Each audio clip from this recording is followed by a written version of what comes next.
808s and Joysticks with Tom Stone and Tairell Hayward-Brown.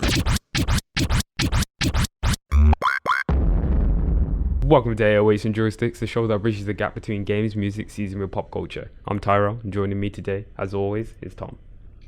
Yeah, I didn't think that we were actually going to get round to recording this show because a lot of technical difficulties beforehand, but we are here, and limited news, very limited news. We've discussed this, and there's basically not a lot going on.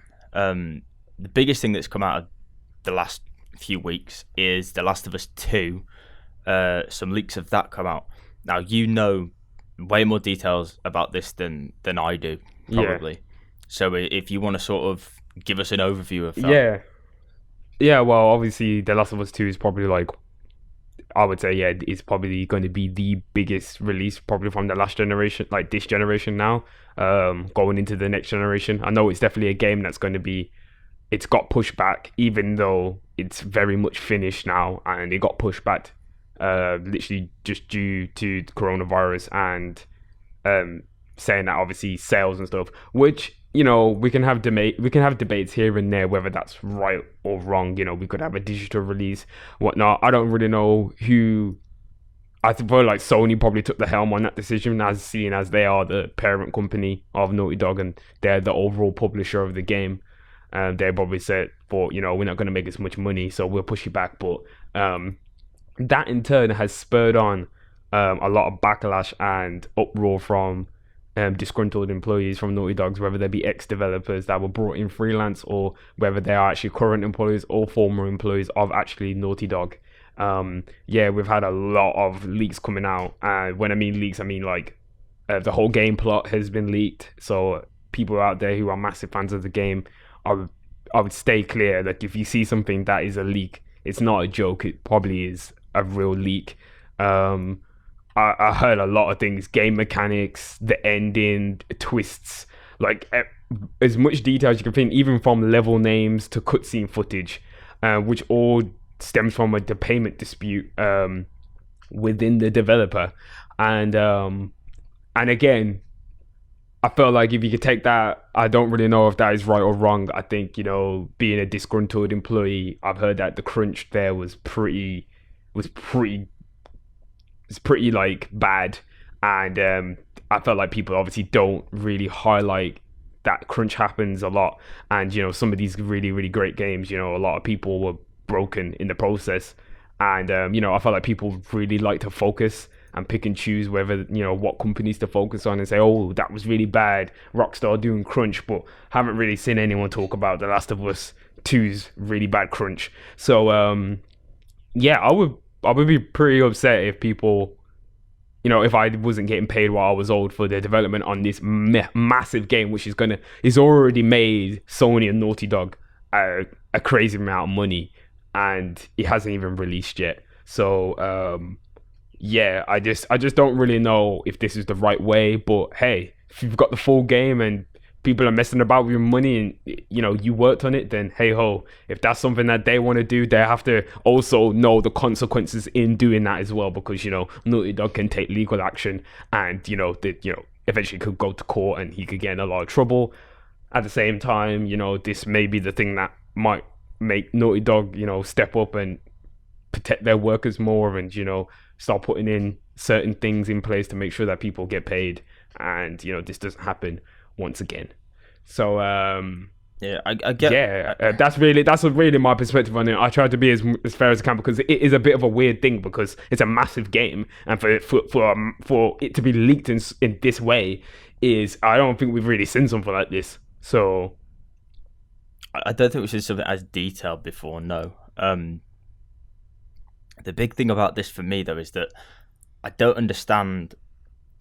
So I understand the crunch period of stuff. Obviously, if you're a regular listener to the show, you know that obviously we don't condone that. The game industry needs to change certain things based on that. But as someone that's an employee in of that, I wouldn't go and take information and put myself so in breach of contract to get basically taken to court and lose because of the fact that, yes, okay, there's a payment dispute where I might not have been paid overtime, but now I've gone to the point where I've released all this content on the internet that is owned by this company that isn't mine to release, and I've already signed all the documents by working here, a contract and an NDA to say I can't do that. And now, it might make Naughty Dog do something in the future for their employees, so that person might be taking that risk, but just because of a payment dispute, it just seems like someone's not really thought that through at all. Especially, I know that we're in the current middle of a global pandemic, and a lot of people aren't thinking straight, a lot of things are going differently, but that doesn't really matter. Just because you're working from home or have took that stuff home, that doesn't give you any more right to share that stuff, or either way. If not, like everyone's in the same position, everyone's having to work from home, so it's not as if, you know, it's just that one person. Everyone else is doing it. So at the same time, you know, yes, you could look at it that they've done it and they're taking a sacrifice, but also they could have just jeopardized the whole future of that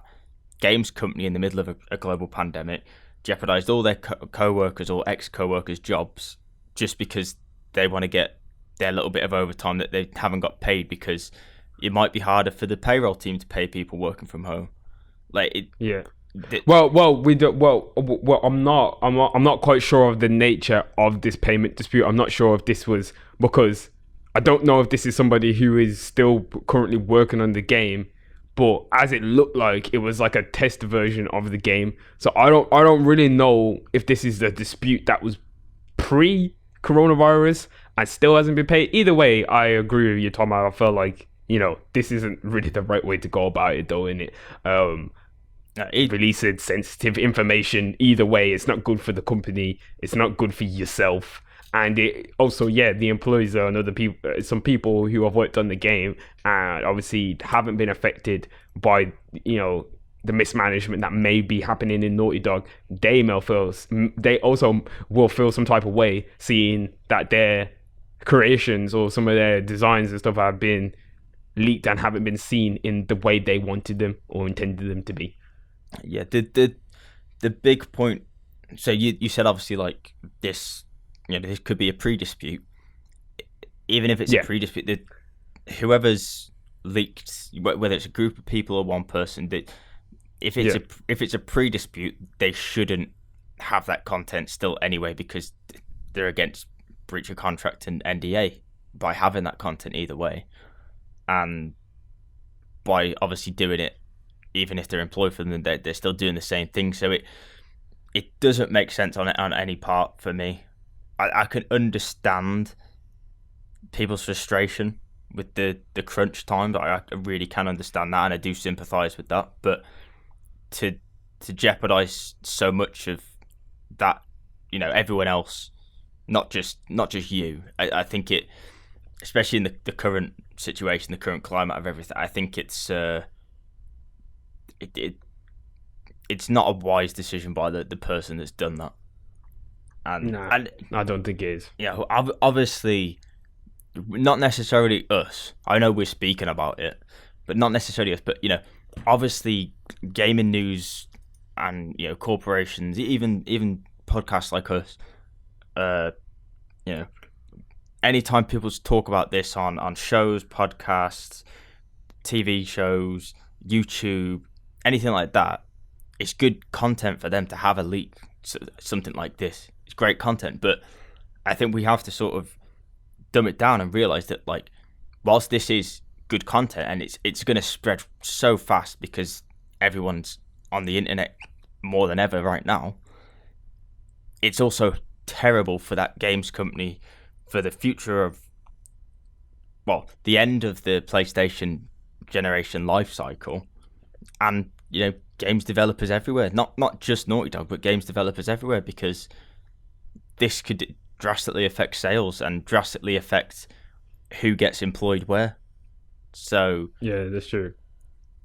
I just think, as I said, I felt like it needs to be I don't like it needs to be both sides need to do. You probably need to, well, not really both sides, but, like, you know, there needs to be some things put in place in order to prevent people getting into such a place where they're so disgruntled.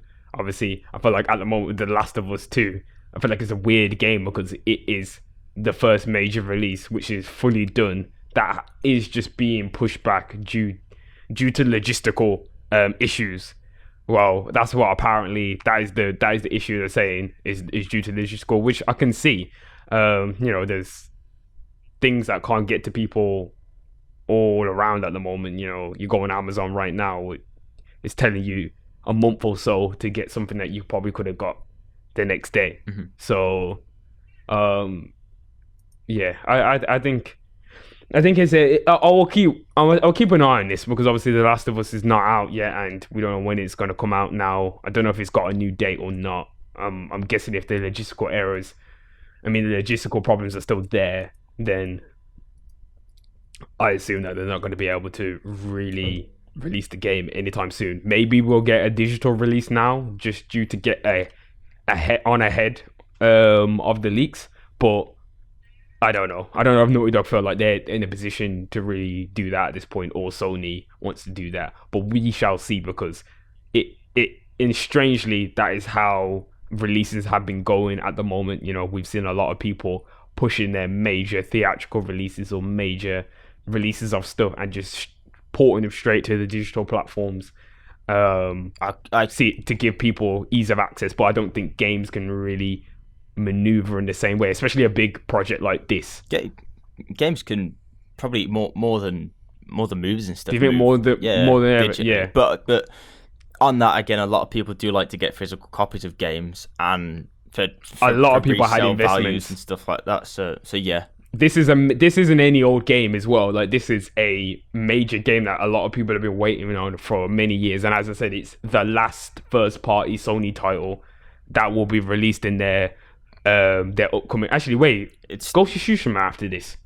Yeah. So I'm just going to give you a quick update because Sony did announce today, on the day that we're recording, the 27th of April on Monday, that they have got new release dates for them, so that they'll still be launching in the summer. There's no real massive delays. Last of Us 2 will arrive on June 19th, and Ghost of Tsushima will arrive on July 17th. So not drastic pushbacks, but obviously they want to get that extra month or few just beforehand so they can work out logistically how to get that stuff around. And I think as well, obviously that like couple months now is going to give them. Well, about a month for Last of Us will give them time to obviously reassess what's going on in the world and see if it's still viable to release the game at that point, whether they will go for strictly a digital release off the bat. Say, for example, you pre-ordered the hard copy, you will get a digital version as well. Maybe in order to... They'll still be getting physical versions. To make up. As far as I'm aware. They'll still be getting physical version, but I'm saying for people who... maybe the physical version is not going to arrive for a while, just due to maybe because logistical issues might still be at play. So I don't know. Mm-hmm. But either way, yeah, it's a weird story. That is probably one of the biggest stories. Well, there is a couple other real big ones as well. I don't really. I wouldn't say this is quite big for me. Can I just or you go back to the point? Did you say, is it? When you said, is it viable for them to release Last of Us 2 in the current climate, was that logistically, or was that based on the premise of the game? I think, wow, I didn't even think about that. I think probably both, Joe, that's something I have not thought about. Maybe that is why they might have not. I could be in poor taste. I think it'd be stupid if they did that. Nah, there's so many things. Like, Netflix has been fucking... They have been capitalizing off this pandemic stuff. They've got like a pandemic show. They've got coronavirus explained. They've got some other stuff. They've got like zombie outbreak films coming out that we didn't even know they were making. Like, Netflix is trying their best to get that content out. Yeah, I don't blame them. Like, I think if anyone, if people get offended by me saying that you don't like a zombie game because we're in the middle of a global pandemic, well, grow up. They're not zombies. That's not even really offensive. I can't even believe anybody would say that. Like, yeah, a pandemic isn't just a pandemic. Like, I've seen films where they don't necessarily turn into zombies, they just die. But it's bad though. Like, it's a fucked up film because, like, you're running around. There's a lot, humans are being the bad people mostly. Do you know what I'm saying? Like, it's action packed. Everyone doesn't need to turn into a zombie all the time. I feel like that's where people obviously got a little bit kind of like their wires crossed. But you can't see anyone getting offended by a zombie game releasing in the middle of a pandemic.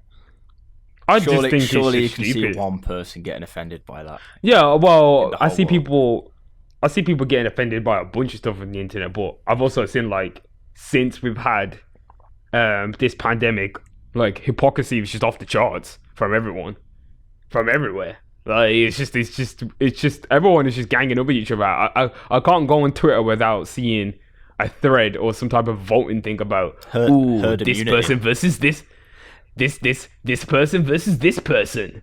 I'm like, what? Like, why are we doing this every day? I just can't be bothered, man. Like, we don't need to all argue with each other at all times. It's not the end of times. Like, we don't need to definitively decide on who's the best right now.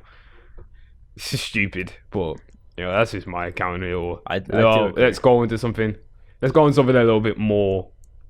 I don't know where this is. It's just odd. I would say it is remarkable what they did, but it's still weird as hell. And we did predict some shit like this though, Tom. We did, didn't we? We did say that this is going to be becoming more and more of a thing. That is true. I will point out these numbers are everything at the moment that is setting records.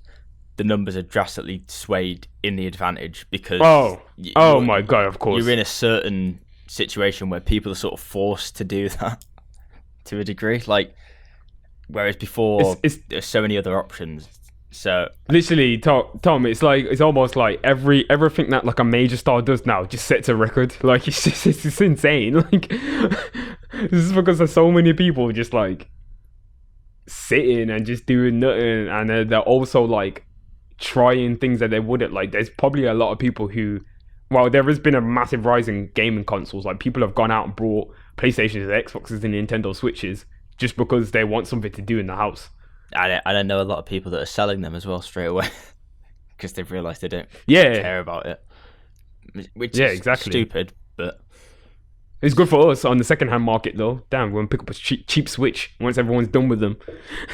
Yeah, you can have mine if you want.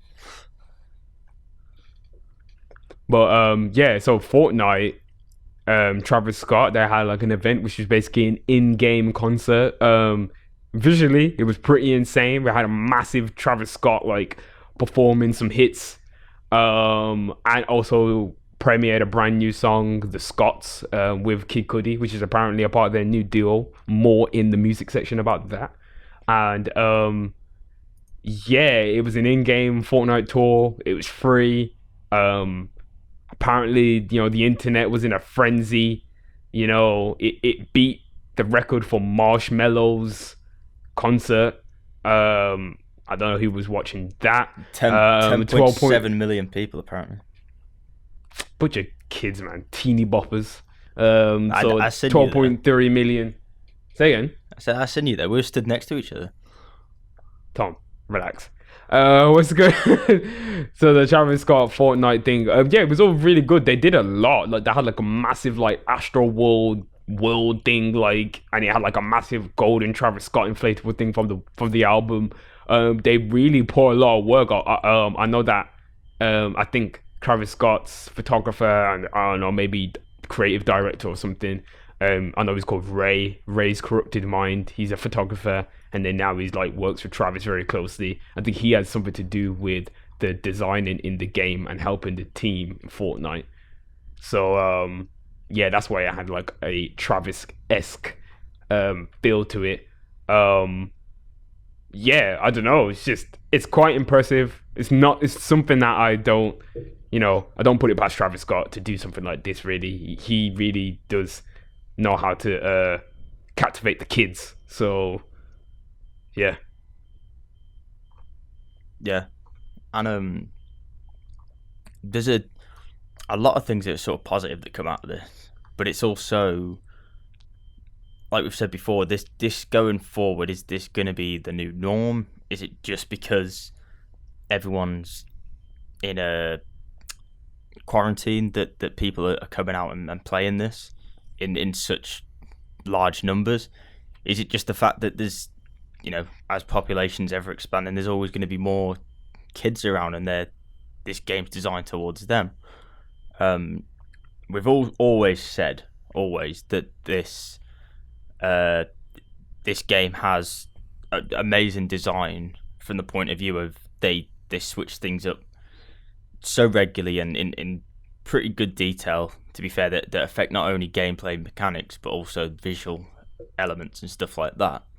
And in-game events, they do it so well. They do it better than any other online game out there at the moment. Hence why it's probably still the biggest online game. They do it better, even though it is a free game. You literally don't have to drop no p on the game at all, because you won't gain any advantages from dropping money on the game. Yet there's multiple live services where you still have to pay £60 for the full game, and they're currently being shut down or being pushed back, which I think is egregious. Like, as much as people give crap for Fortnite, like, as you said, Tom, they've done brilliantly in being dynamic with their events and changing the landscape and the whole, when they did that end of season 1 or whatever, when they did that, that was like a whole event. I was very interested as well, because when I seen that the game actually ended, it went into a black hole and everything, I thought, wow. And everyone who was in the lobby at the time, their whole game interface went in the black hole, and you couldn't play Fortnite. I think it was for a few hours, or maybe it was even until the next day. For someone to have such power, to have the game is off for a few hours because we're actually rebooting the game purely for hype purposes. They didn't need to do that. They could have just switched the map out with an update. Do you know what I mean? But they didn't need to do the theatrics that went along with it. But as you can see, Fortnite has massive resources, and they have some real good brains behind the design and stuff like that, and how to keep it fresh. The positive thing is they use their own game engine. Epic Games do. They have their own store. They're in control of basically everything, and it's available. Unreal is a very really good engine. Yeah, it's a really good engine. But it's available on every platform, whether that be a phone all the way up to a high-end gaming PC, and everything in between. Like you said, it's free. There's no paying. They have massive deals with people all the time, big celebrities or in-game events, and you could literally join Fortnite just to watch the Travis Scott concert and then never play it again. And I'm pretty sure a few people would have done that. Oh yeah, of course. Hardcore Travis fans that don't even play Fortnite.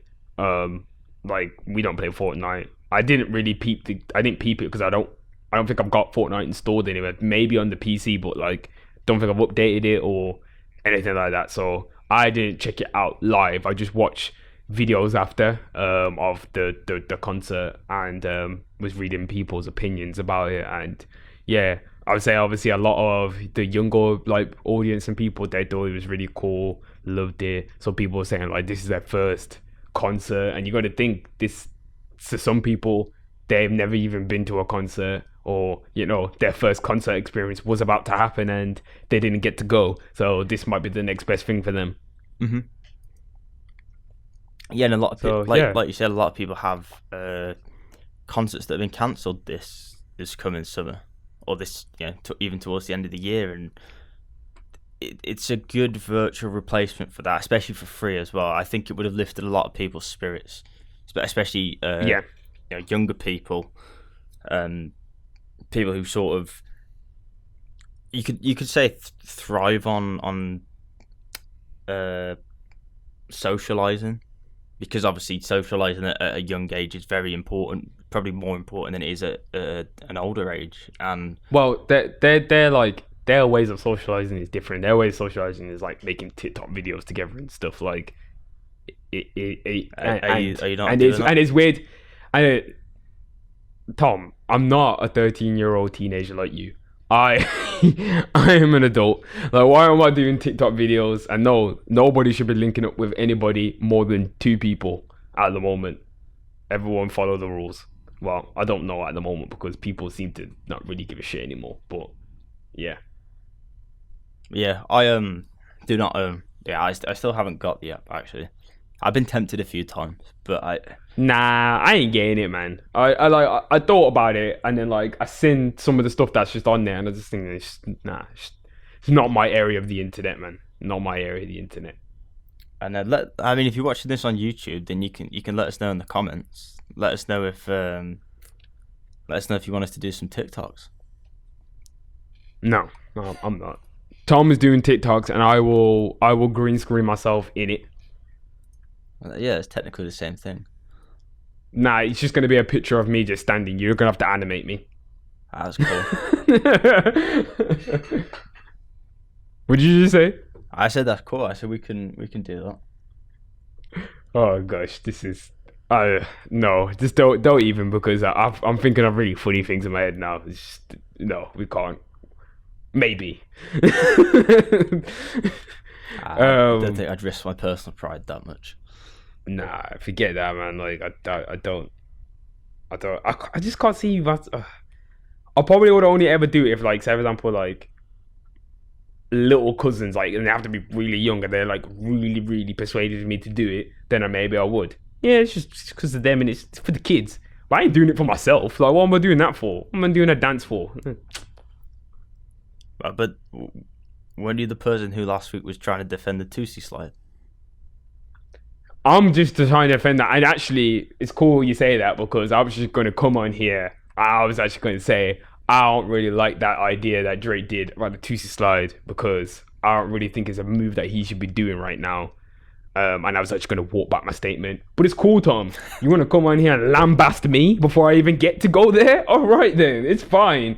It's fine. It is fine, Tom. Let's move on anyway. To Nintendo. Yeah, I don't know if these are your mans. So I don't really know what's going on here. Nintendo's had a lot. Nintendo's had a lot of. My console does not work, and now they're selling my details on the internet. No, thank you.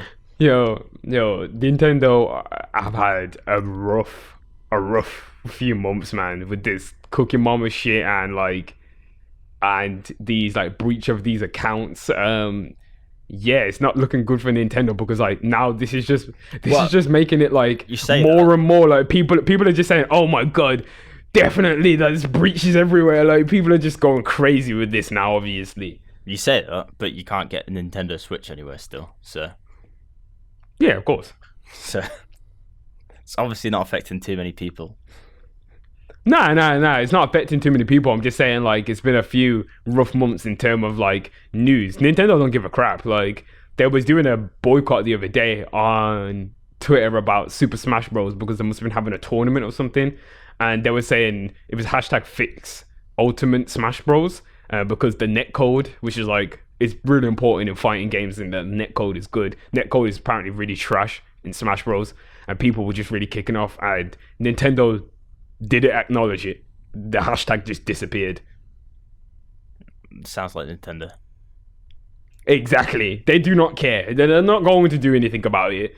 Everyone is still going to buy the Switch. This is barely probably going to do anything to them, but I do really feel for the 160,000 Nintendo IDs that were breached, because that's fucked. I mean, it says they've acknowledged a breach of information, which includes personal data such as their nickname, date of birth, and email. Not that big of it. I mean, scammers could possibly get your email, but scammers get your email anyway. I remember the great breach of PSN. That was a really scary time. So I hope people didn't get their stuff snapped up, because But yeah, they said they're investigating it. Credit card details weren't included, which is a good thing, I guess. But I'm not entirely sure if it's a good thing either way. Obviously, any breach of account information is never good. But when there's no credit card information involved, it's okay, but some users have reported unauthorized purchases through linked payment methods associated with their account. So that could be things such as PayPal. I don't know if that's technically something on PayPal's behalf, though. because realistically, PayPal should be the ones that are covering security for things like that as well, not just Nintendo. So I think we'll have to wait and see. But yeah, there's not too much you can do on this. Nintendo have said that you can contact, that they are going to be contacting people whose accounts have been affected, and recommends that all users use two-factor authentication on their account, and notify them of any unauthorized access. So if you do that, then you obviously have the best case scenario for yourself if you have been hacked in that situation. You say the word hacked, but a breach is more likely. From my personal point of view, going forward on this, I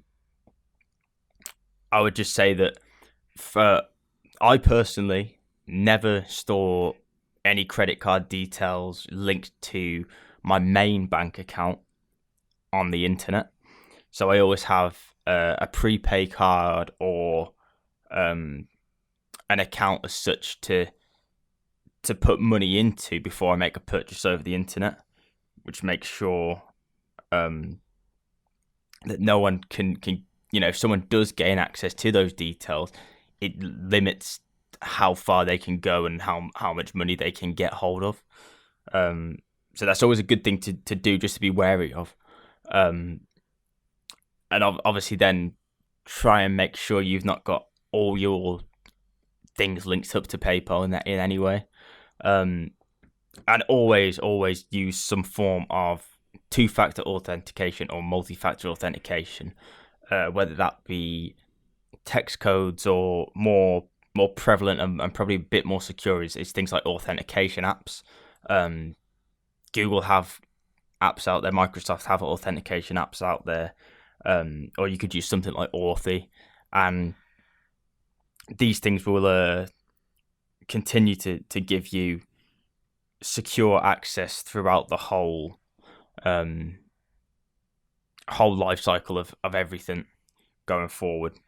So all I'd say is bear that in mind. Make sure that you have the best interests in mind for yourself and your online security, whether that be for gaming or shopping or banking or anything. Always use the highest level of security you can for everything that you do.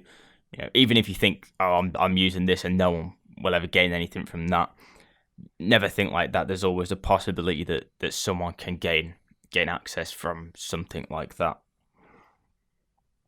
But yeah, there's bit sort of a how can I put it?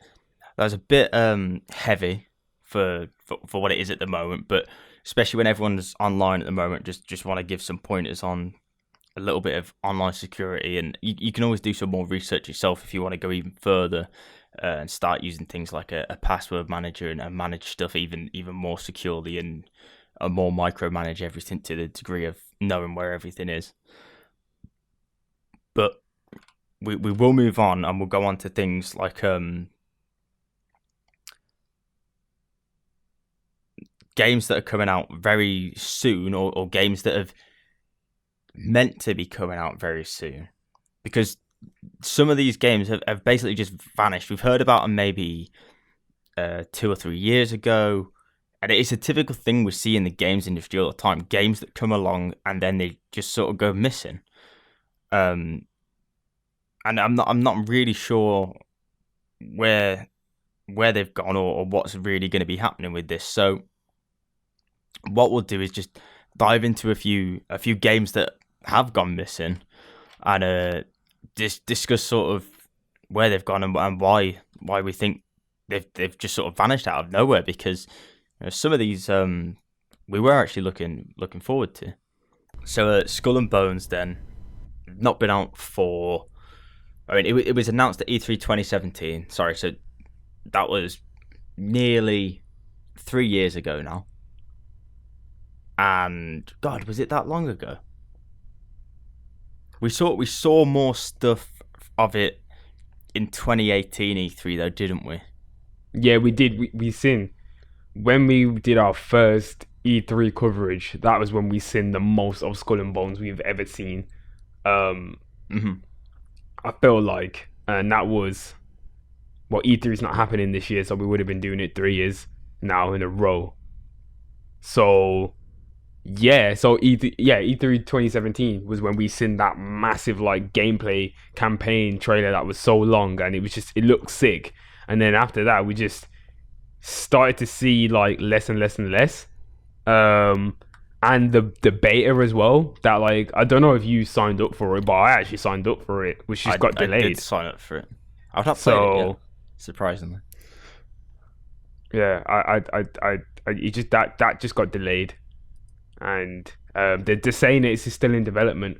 This is Ubisoft Singapore, so this isn't the typical Ubisoft that usually creates games. So I don't know. Maybe this is maybe stuff's different. Maybe development isn't how they always want it to be in the same quality as Ubisoft Montreal and those kind of studios. So I don't know what's going on there.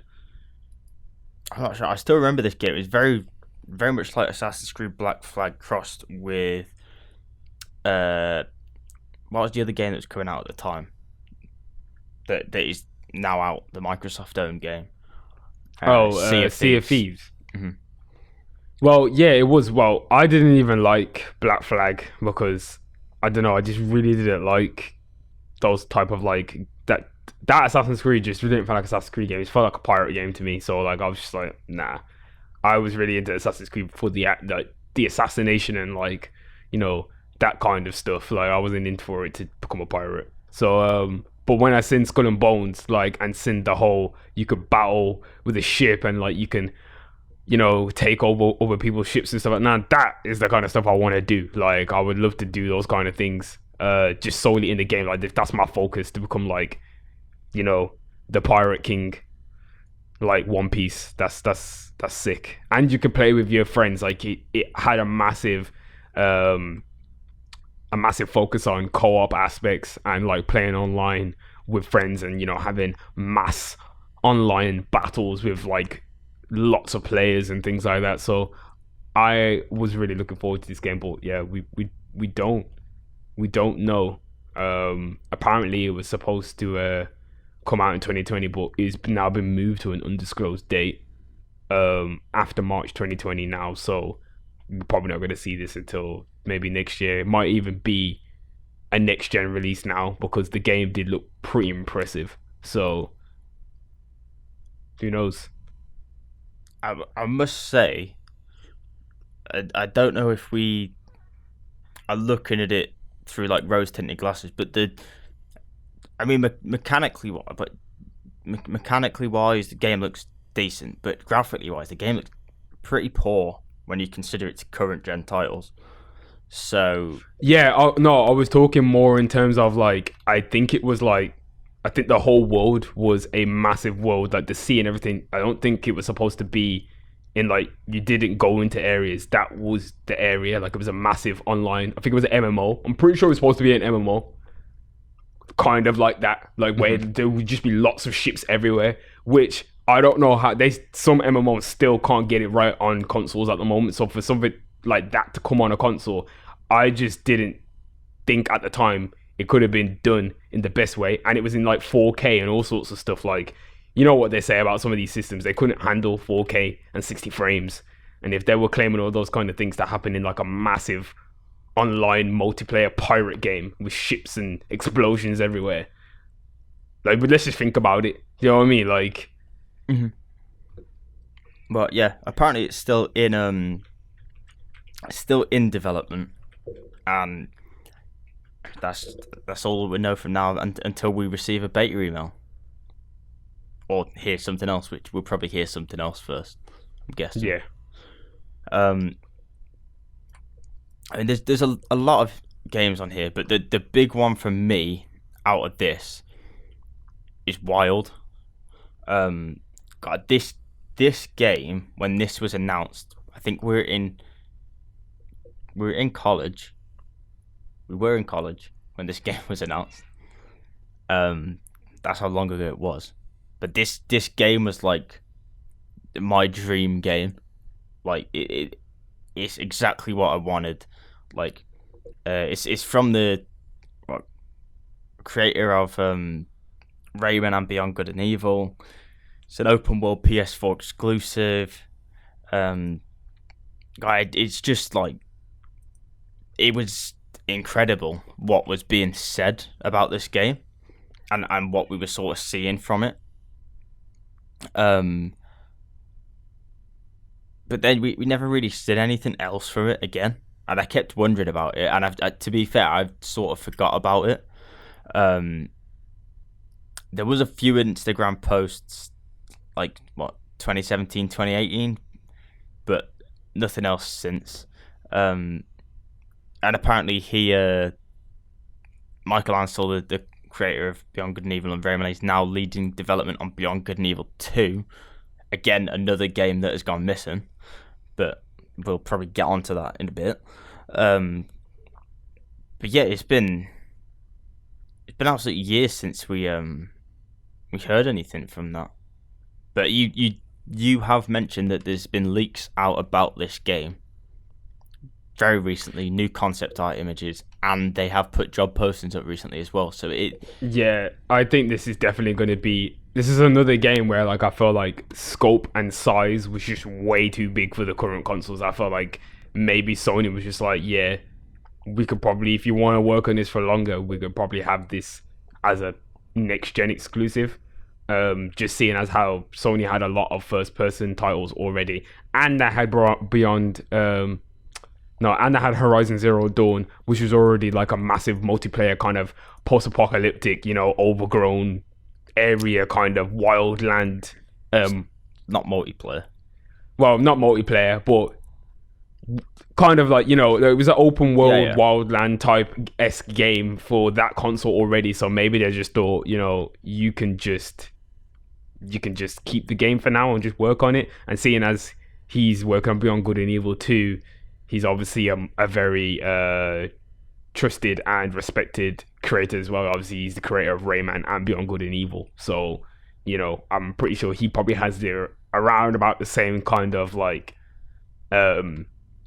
freedom and pull that Kojima would have, or something like that. Like, so we'll have to see if it's still going to stay as in a PlayStation exclusive. Yeah, because this game looked pretty far along when we saw like details of it. I mean, if you look back at the footage now from 2014, the game looks terrible compared to what we see currently. Oh yeah, but I mean the concepts and stuff there of prehistoric mythical world. I still remember that trailer very well. But just the fact that you're a shaman that can take control and possess the bodies of basically any animal with any ability throughout the world was mind blowing. Like you said, though, it's probably a bit too much for what it was at the time. I do think now, though, I think that there is a possibility that next gen hardware could be capable of doing something like that. We've seen No Man's Sky do something.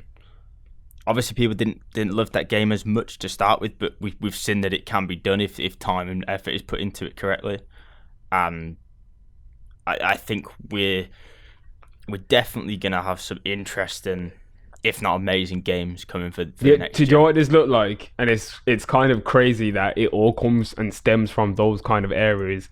Ancestors, Humankind Odyssey, and this game have very, very striking similarities in terms of the way how the animals move, and obviously having much more of a free movement with all the animals you can use in wild, whereas the Humankind, like Ancestors, Humankind Odyssey, was more of like it was like an Assassin's Creed-esque type game. It was very explorative, and the movement and stuff like that was very weird in it, and it was a very hard game to play.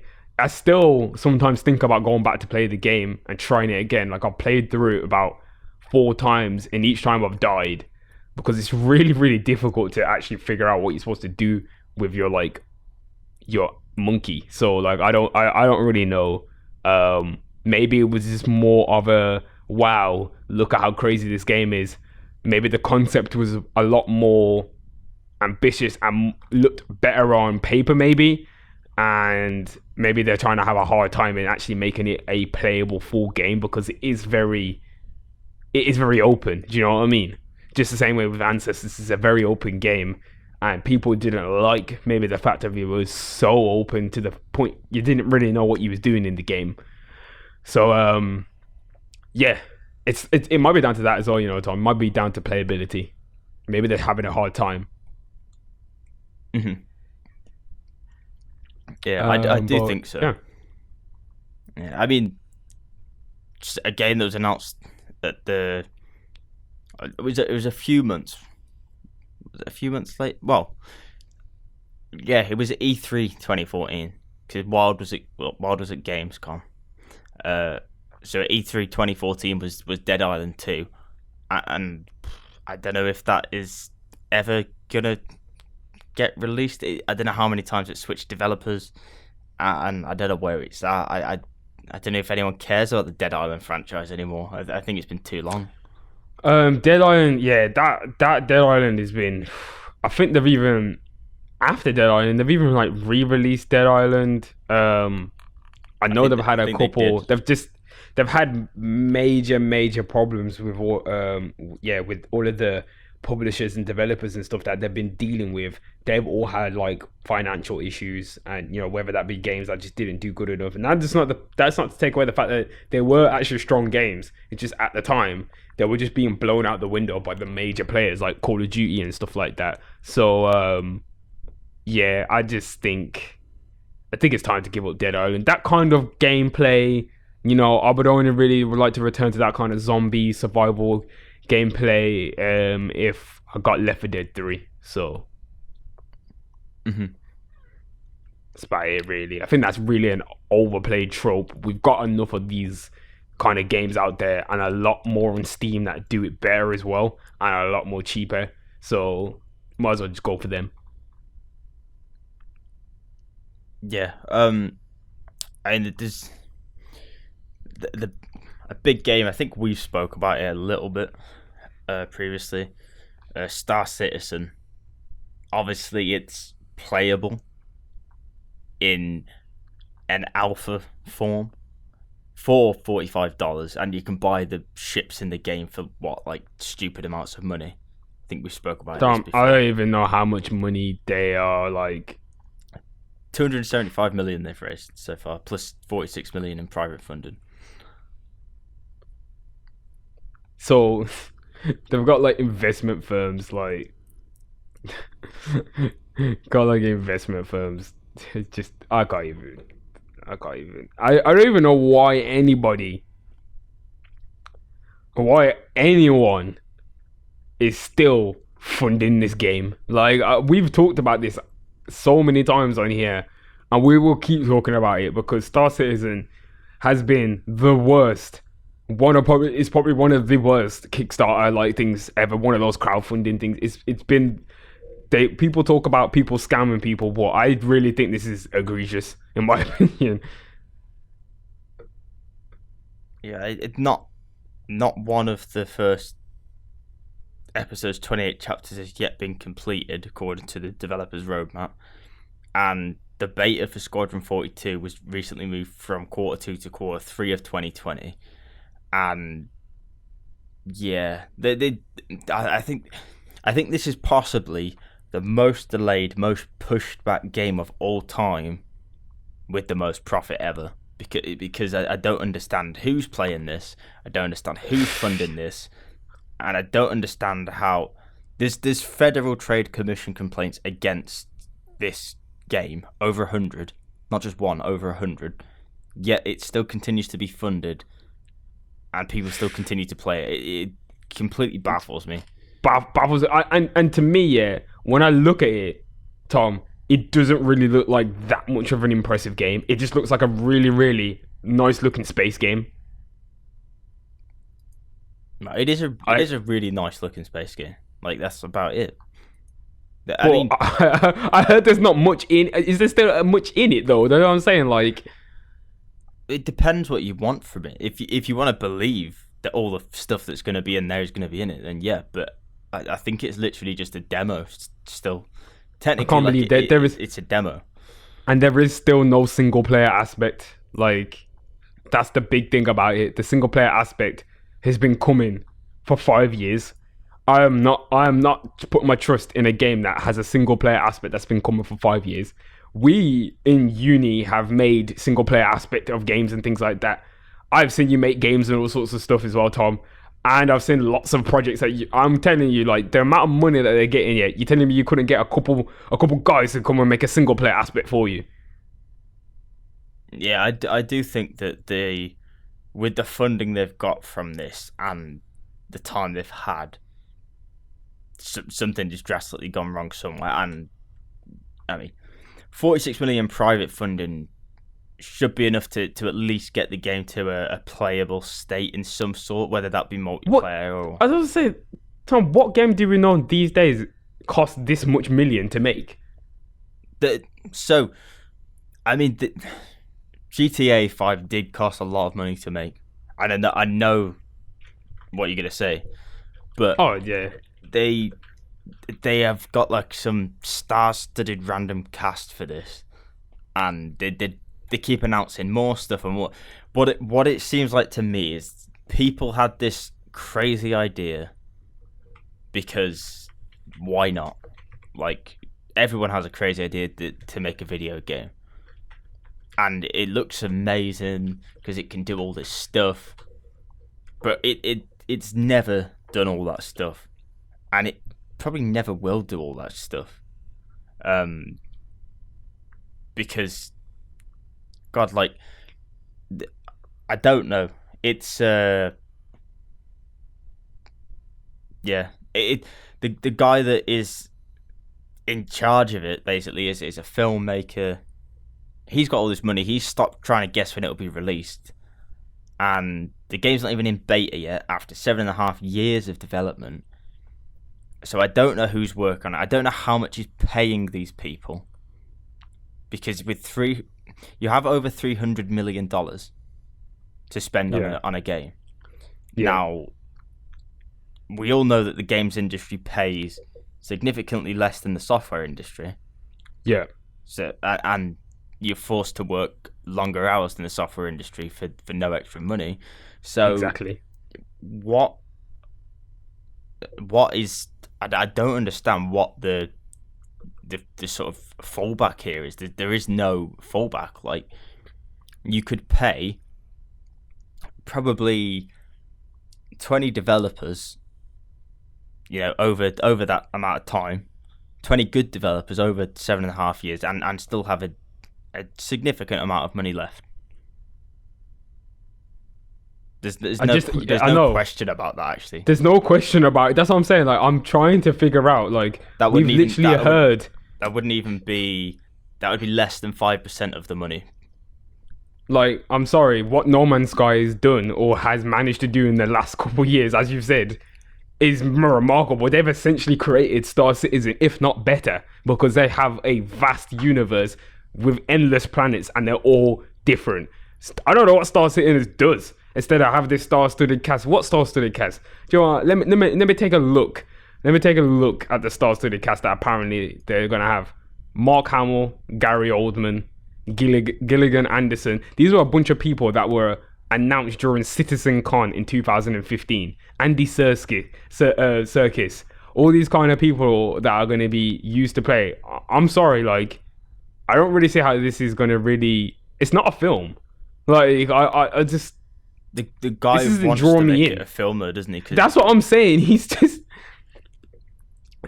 Oh, my gosh.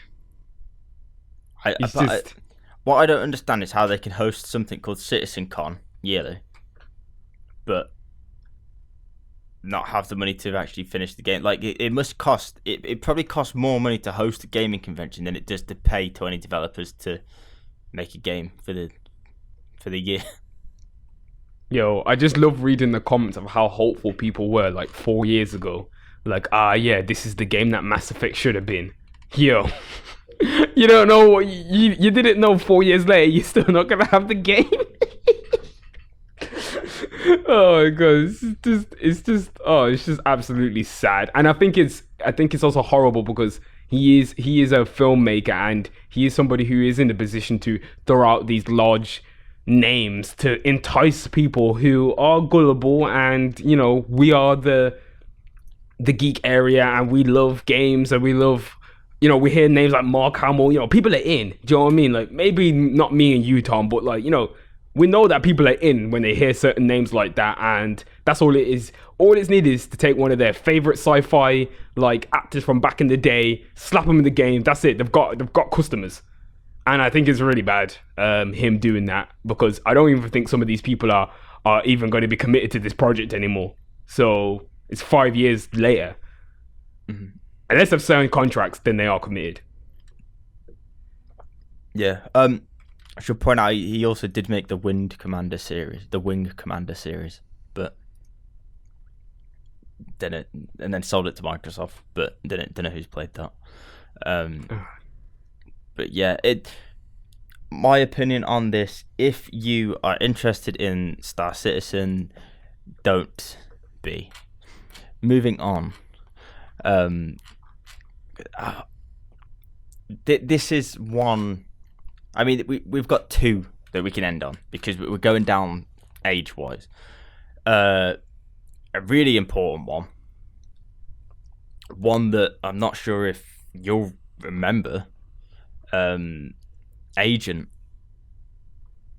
If you remember Agent. Agent's an old game, man. That's a very old game.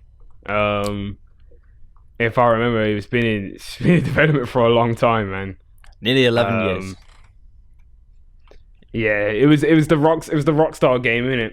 I don't know what's going on though, because like Agent has never been cancelled, and like trademarks and stuff for it have been like brought back up again, and logos and all sorts of crazy things. So it makes me feel like Agent can possibly be a game that's still gonna get released, and it could be Rockstar's next one, because we have heard that Rockstar has got a massive game and possibly has got a console exclusive coming with either Microsoft or Sony. I highly doubt it. I highly doubt it as well. I really do think that Bully 2 is coming and GTA 6 is next. People are saying GTA 6 is more likely, but they've already said that GTA 6 is a long while off. They said it's in development. They said it's in development, but they said like, you know how it takes like 5 years to make GTAs and stuff. They said it's still a while off. Like, you're not going to get a GTA for now. Which is possibly true. But that makes me believe that they've got something else. I feel like they've got Bully 2. There's way too much information out there that suggests that Bully 2 is either been worked on or is being worked on. Yeah. No, I do believe Bully 2 is the next game to come from them. But I think Agent is just gone. I think because they abandoned the Agent trademark in I think 2018. They still kept their website and everything up. I think that's just laziness of not wanting to take stuff down. I just think it's able to. Yeah, I think it's just courtesy, because like, yeah, we've got the official website. It just still says coming soon.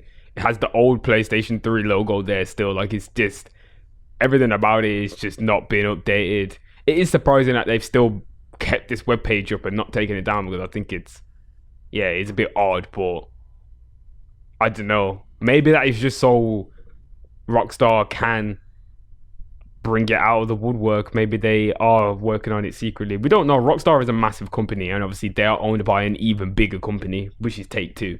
So Take-Two could just take Agent and just well, Take-Two move it around. Are the people that own the trademark, and no one renewed that trademark come 5 months ago, so it all but looked dead right now. Damn. Or they've changed the name of it, but we'll have to see at some point in the future what comes of that. But Rockstar definitely seem to be sticking with older franchises that did them justice rather than moving onto new stuff. I think LA Noire didn't really help that as much as that was a great game technically. I don't think it sold as much as they would have wanted it to in comparison to things like GTA and Red Dead. LA Noire definitely did better when it got its second lease of life, when it got re-released. I think that's when people really appreciated LA Noire, when it got brought to PS4 and everything like that. People really seen that it was an excellent Mafia game. And I actually need to go in and play LA Noire. Like I started it, but I've actually never completed it. So that's basically it. There is other games that are like I'm still like waiting on. Like there's this other game called Deep Down that was like Capcom's like next gen dungeon crawler. It looked absolutely sick. Like it just looked so sick. But apparently it's being worked on, but it's on hold at the moment. Capcom has kept the trademark and everything, but this is being worked on as a PlayStation 3 title. Some of these PlayStation 3 titles, I don't think we're not gonna see them on the PlayStation 5, but The Last Guardian was a PlayStation 3 launch title, and that ended up on the PlayStation 4. So, what about Beyond Good and Evil 2? I really do. I just think that we're not gonna see it for a while still. I think they ran into problems. That's another game that was so ambitious. He's working on 2 massively ambitious games. This guy is. So like, I don't really know if it's just the workload. I don't know if he just is trying to put too many crazy ideas out there. But Beyond Good and Evil 2 had that whole thing when they were trying to get concept art and get people paid from submitting their own work and stuff like that. And I don't really know even what happened to that. Like that, there wasn't even any follow up on those kind of things. Like I've even tried to look for the follow up, and I don't know what's happened. I just do really think that they have massively dropped the ball on things like this, because you can't show that much footage and evidence and tell people, oh, submit your work and stuff like that, and it's going to be featured in the game, and then we don't hear anything about it for another 3 years again. Yeah, but they did announce it wouldn't be at E3 last year. Yeah. And do you reckon that could have been one of the big surprises this year? No, I don't think it was going to be a big surprise, because we still have got like E3 coming up. Technically, like we're gonna have people doing their own kind of releases and stuff like that, and Ubisoft has their own show, so I'm expecting Ubisoft to maybe still do something in their digital aspect. But Ubisoft have been delaying and also kind of secretly cancelling a lot of their games in the background. So I don't know if Ubisoft is maybe struggling, but I know they said that they are focusing their efforts on much more live services, and they're also maybe trying to, I don't know, focus on what games is going to really bring in the most for them. They know Far Cry does well, they know Assassin's Creed does well, but we also know that people are getting really fed up with some of the games that they're releasing. Like Ghost Recon hasn't done very well. The Division 2 didn't do very well. So maybe Ubisoft's just having a hard time at thinking whether this is the right decision, because I really do think Beyond Good and Evil 2 is another game that not a lot of people are going to go out, and the masses aren't going to go out and buy it. I think it is much at this point now a cult following type game. A cult classic before release. Yeah. I just think, just due to the nature of how, it's a mystery of a game that's been in development for 11 years. We've had 2 versions of the game being shown to us. It's took a totally different direction to the previous Beyond Good and Evil. I just feel like some people are just more fed up rather than they want the game now. And if they keep stalling, we're just going to have a really bad game that's just going to not be good. Like, do you know what I mean? Like, it's going to be a game that's just going to come out and we're going to realize it's nothing. Like, it's not a game. Like, it's just, what have they been doing? But they're just trying to pack it with a load of bells and whistles rather than to try and focus on creating a good game. Because I feel like sometimes the hype gets too much and they feel like, oh, well, we have to live up to this hype as well. And so we're just going to chuck a load of stuff in and make the game look great. But it can't run on the PlayStation 4 or the Xbox. Mm-hmm. Finally, one last thing, which isn't a game that has been delayed, but this is something that I seen this week that I haven't included. I'm gonna put a link now, but Ubisoft did announce that they didn't announce, but there's been significant news coming out of the Ubisoft camp that the next entry in the Assassin's Creed franchise is rumored to be coming very, very soon. We knew that it was going to be based on sort of mythology. Apparently it's called Assassin's Creed Valhalla. It used to be called Assassin's Creed Ragnarok. They're trying to go God and War on us. But the game's achievements have leaked online last month, and other rumors have been leaking very frequently for this franchise, with a lot of rumors containing things with references to Norse mythology and Vikings, which sort of fits with what they were going for with this theme anyway.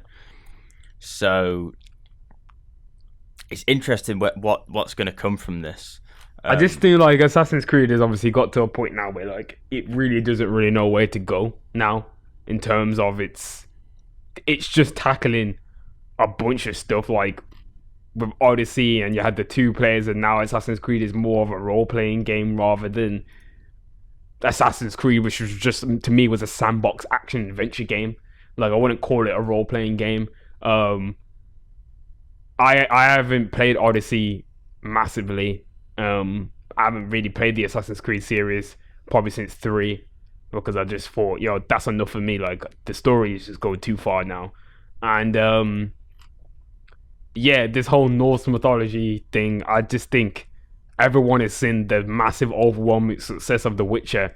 I feel like everyone's just tried to kind of like do their own type of like version or jump on that Viking Norse mythology like wave. Do you know what I mean? Like I let's just see how this works with Assassin's Creed, because assassin, what assassins is a Viking? They use axes and stuff. Like I don't get it. Like I wouldn't really call The Witcher Norse mythology. No, I wouldn't call The Witcher Norse mythology either, but I'm just talking in the same way as in the aspect of it obviously takes inspiration. Like there is inspiration from Norse mythology within The Witcher, whether that be through some of its text or through some of the environments that it uses. Mm-hmm.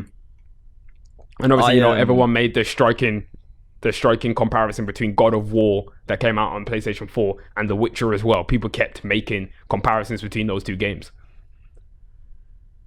Yeah, so the biggest thing that's being pushed here is May 5th. So that's a date we'll probably keep an eye on with very close watch. But I am... Okay, I said this the last time and didn't play the Assassin's Creed game, but I am. The games have been getting slightly better, and they had that sort of, I don't know, area in the middle where it started to veer off from the original story and got a bit sort of lost. And I think they haven't exactly fixed that, but they've just sort of took the franchise into a brand new area. And I don't necessarily mind that, because it's still sort of keeping some of that original bit of story as little as they can, but really sort of like pushing on where they can take this for whatever. Obviously gameplay wise they had to expand on what Assassin's Creed was. Obviously we've seen as well, like, they've also opened up the story aspects as well by giving people a lot more player choice. And, as I said, like, I felt like it's more of a role-playing game. There's a lot more role-playing aspects that have been added into the last game. Yeah, and honestly, this could be this may be a game that if it's what we're expecting, it's Norse mythology Vikings with Assassin's Creed. This could be something that I'm pretty looking forward to. If we have things like big mythical monsters to fight, you have your ships and stuff that you can, do you maybe you get an See, army of some sort like. This is what I'm talking about, Tom. There's no monsters. You're not going to be able to fight a monster in Assassin's Creed. It's real life. Yeah, but if it's based on Norse mythology, then it's not really real life, is it? Exactly. This is what I'm saying. Like, if we're going to set it in, like, in Norse mythology, I want to know what they're going to do for Assassin's Creed, because as far as I know, it's not gods and things like that. There is that aspect of it, but you don't ever really fight, like, monsters or beasts. Do you know what I mean? Like, it's usually like some political stuff, like, not so far. Yeah, not so far, but I just think if they're gonna go into that area, I don't know. I ain't an Assassin's Creed fan. I feel like, I don't think people are gonna really want it to go in an area of like where they're gonna start bringing in gods and monsters, because I don't think people are gonna wanna. Well, the gods and that have already been brought in, but actual real life monsters and stuff, I don't know if people are gonna be rocking with it. Gods and Monsters is already a different game they're going to be releasing. Oh yeah, that's that other Ubisoft game, which don't really know much about actually as well. Strangely, yeah, I don't really know. There's nothing else. We've got Metroid Prime 4, but I have no idea what Nintendo's doing with that game. We're not gonna know. So there's literally been the most limited information about that game. There is zero information. All we know is that former DICE art director is now joined the team. That is it. They have said for this, well, not Ubisoft, but there have been leaks for this. They've just been said that Secret Blade will be back. The Shield's going to be back. Still RPG mode, plus like way more than Odyssey. Scandinavia won't be the only game region, and there's a lot of supernatural content related to the First Order coming. So, Tom, you just literally guessed the whole story then, basically. Why are they putting supernatural content in the game? Oh, forget it, man. Well, let's just move on. Because they've run out of ideas. But it's so stupid. There's not Assassin's Creed anymore then. Just call it the Creed.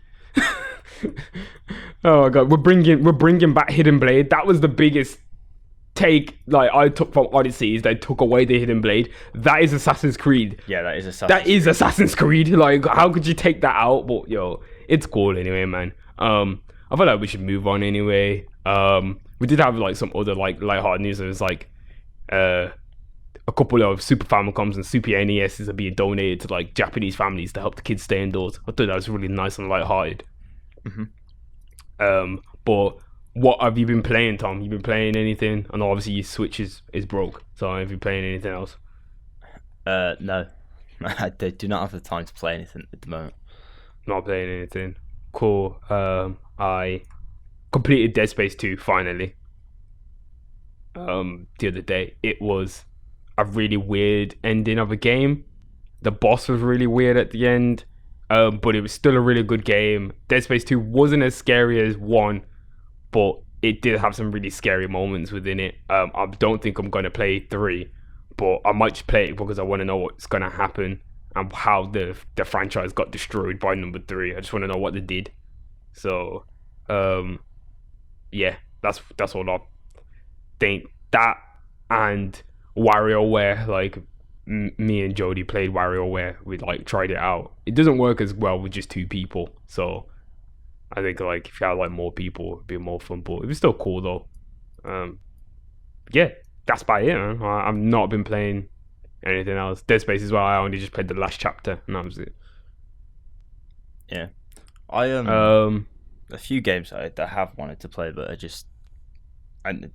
don't have the. I've not even played Animal Crossing. I just don't have the time or energy to play something like that at the moment. I'm trying to like, I don't know, focus my time on other stuff instead.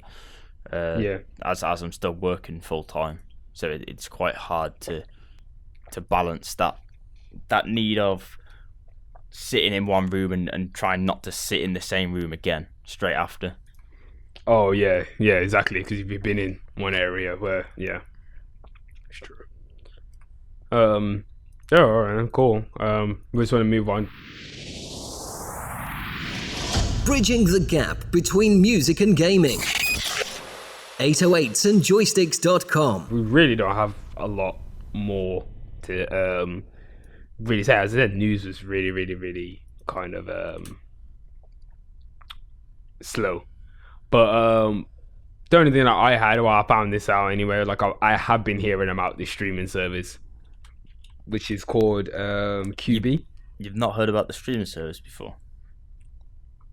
I have heard about it, but now it's really starting to like I'm starting to see it more and more, like everywhere now, like on Twitter and stuff like that, and people talking about it. I just didn't really know that it had like big faces behind it as well. I didn't know it had some really massive people that were going to be making content for this streaming service, and I'm seeing that like Punk'd is come back and it's hosted and executively produced by Chance. Yep. Yeah. Did you not know that?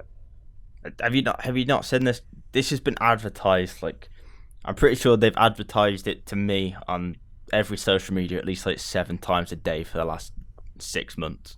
Nah, man, I haven't seen this. Like Offset's got his own show in here that he looks at cars. Yeah, Idris Elba. What? It's one of them streaming services that allows you to pay $4.99 a month with ads and $7.99 a month without ads. So it's one of them, and it delivers stuff in bite-sized chunks for on-the-go content. But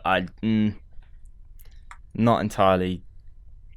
I'm not entirely sold on it. Like, I just really feel like it's just like, don't you just feel like it's just like a show that's just like, not like forced content, but like it just doesn't look like it looks like everything from it has just been really highly produced, like straight off the bat. Like I don't know, it just seems, and it seems like a lot of things that like I don't really know why I would want to watch this. Like, it's not really enticing me. They've got a lot of things on here though, like got a lot of news things on there. They do, but who's paying to watch the news? No, I'm not playing. But it looks like they do have some decent content, but for the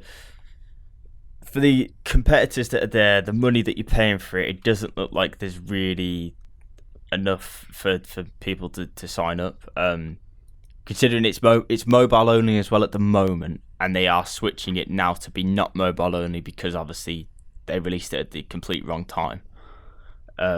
Not any fault of their own, really. It's just what happened. Like, they planned a mobile release for on-the-go content, and the world went into lockdown. I do think it would have done better had this not happened. I think that would have done better. But again, I think the concept is still flawed. I don't think enough people would buy a subscription to watch this stuff, because they can do the same with Netflix and then continue on the TV at home, or honestly, like this seems like a bunch of like YouTube content that should have been on YouTube. Mm-hmm. Yeah, like, do you know what I mean? Like, it just doesn't look like it was. Like, they said they're gonna eventually put it on TV. Like, this doesn't look like stuff that I would see on TV. It looks like short form things, which is what it's supposed to be. I'm just saying, I don't understand. Like, it's like really random shows, like a show about Jennifer Lopez. She like executively produced a show about like giving money to like people doing like gifts of kindness and stuff like that. But like, I don't get it. Like, I don't why. Like, why did Jennifer Lopez decide to do this? Chrissy Teigen having a show about doing court cases, but it doesn't seem to be a real show because she's not a judge. I don't get it. Like, as a show or. Yeah, no, I don't get it at all. I don't get how she is. I don't know. I don't understand how these people are getting shows like that. Like, it definitely seems like you said, a lot of YouTube-y content, reality content to a degree. They have a lot of good big names, but that doesn't necessarily mean it's good content. And they really are going to struggle going forward, I think. Like, they've said that they need 12 million subscribers to break even. they currently have 1 million. Oh yeah, And, sure. and it's only available on mobile, and it's $4.99 a month with ads, where you can get Disney Plus for $6.99 a month with all the Disney movies. Or with all these other like content that you already know. It's cool. I'm even looking through some of their other ones. Like, Tom, Murder House Flip. What do you think that is gonna be? We're flipping murder houses now. It's from the executive producer of CSI. Murder House Flipped is an unconventional new home renovation show that takes the country's most infamous homes, ones that are known for murderers, the ones that are known for mysterious murders, and they like renovate the house. I think that's a pretty good idea. I'd watch that. Would you not watch that? Where are they pulling these like ideas out of a hat though? Like, where who thought of that? But you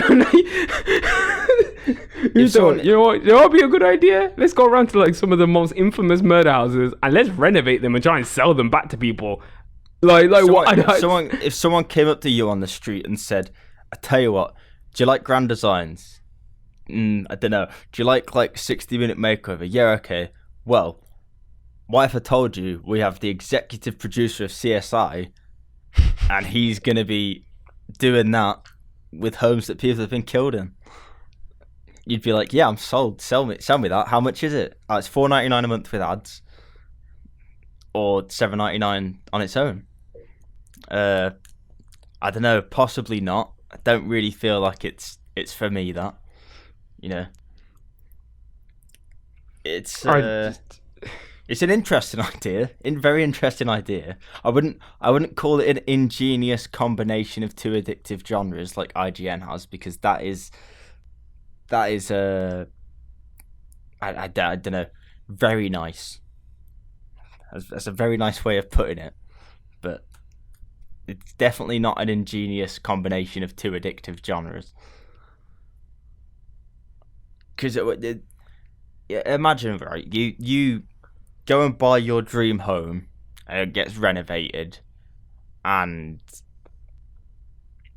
basically like everyone that knows you and you and everyone on the TV that's watching that doesn't know you now knows that someone's been murdered in your house before, and you have to sort of live with that for the rest of your, and your resale value is going to drop through the roof. I think you have to notify people if that's happened anyway. But I'm sorry. Like, well, it's sometimes it's like a it's discretion. Like whether the estate agent is going to tell the person if murder's happened. I think in America it's like a state by state thing. Some people it's a don't ask, don't tell. You know what I'm saying.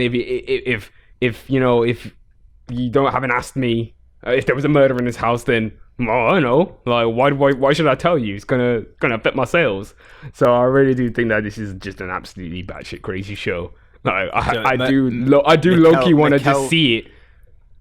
Mikkel with his little bow tie is gonna walk up to your house. You're lying there. You're in isolation, just enjoying yourself. Mikkel walks up, knocks on your door. Yeah, you open the door. Yeah, hello.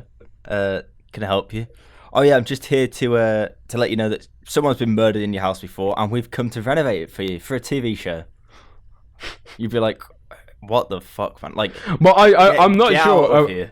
I'm not sure if these are like houses that are actually like occupied by people, or if these are like murder houses that have like been like cornered off and like no one is allowed to like live in them, or like they've been like underneath investigation or whatever. Like, I want to really know how they're acquiring these houses. Like, what is the process behind this? Either way, yeah, it's executively produced by it's the executive producer of CSI. That's not a real show. Like, so many things in CSI are not real. Like, so do you know how long it takes for them to do these renovations as well, though? Because this is the selling point of Quibi, or whatever it's called. That it's quick and concise and on-the-go snippets of information for short trips. Like, isn't it going to be like 10 minutes or something like that? Each renovation is done over 3 6-minute episodes. So yeah, but still. If this was my show, right, and we're going based on all the crime stuff I've watched, all the housing stuff I've watched, because that's like probably two of my favorite genres of stuff. So this show would be like perfect for me, apparently, but it's not in that format. If this was me, I'd want to know. I'd maybe want like a full 2 or 3 episodes, hour long, a rundown of what happened at the house, what does this, what does that, the layout of the house, where certain things happen, the layout of the house, what it sort of looked like back then when stuff happens, what it looks like now, and what the future plans for it are going to be, and how you can really turn that into something positive. That's what I'd look at, and that's what I'd really want from a show like this, rather than like quick burst.